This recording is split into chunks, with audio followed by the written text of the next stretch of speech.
કે સૌરાષ્ટ્ર યુનિવર્સિટીમાંથી મનોવિજ્ઞાન વિષયમાં પીએચડીની પદવી જેઓએ 2016માં પ્રાપ્ત કરી છે.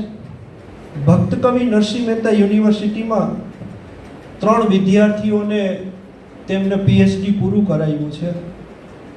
હાલ 2 વિદ્યાર્થીઓને પીએચડી કરાવે છે અને 25 થી 30 જેટલી નેશનલ ઇન્ટરનેશનલ કોન્ફરન્સમાં તેઓએ સરસ મજાનું પોતાનું પેપર પ્રેઝન્ટ કરેલું છે.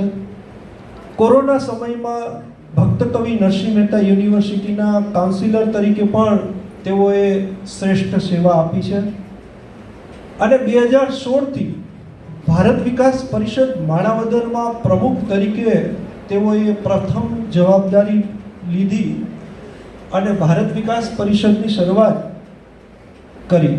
પ્રાંતમાં સંગઠન મંત્રી તરીકે તેઓએ જવાબદારી નિભાવી અને એ દરમિયાન પોરબંદર, કેશોદ, જુનાગઢ તેમજ કચ્છ વિસ્તારમાં મવડી, વરસામેડી, રાપર અને માંડવીની નવી જે શાખા શરૂ કરવામાં જેમનું શ્રેષ્ઠ યોગદાન રહ્યું છે અને હર હંમેશ જેમનું મને સાનિધ્ય પ્રાપ્ત થયું છે એવા વિરલ વ્યક્તિત્વનું આજે આપણે સન્માન કરવા જઈ રહ્યા છીએ.